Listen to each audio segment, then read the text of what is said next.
আর একটা AC leakage পাওয়া গেছে।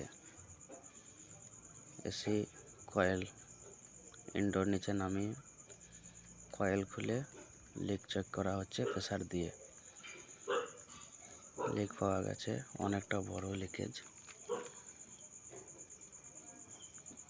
অনেকটাই বড় লিকেজ।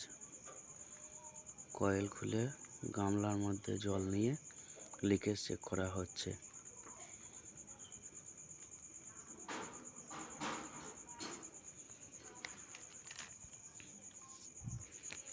কয়েল ফিটিং করে ইনডোর ফিটিং করে গ্যাস চার্জ করা হবে। কাস্টমারের বক্তব্য,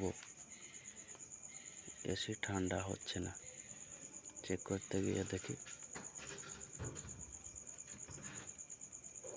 গ্যাস 0।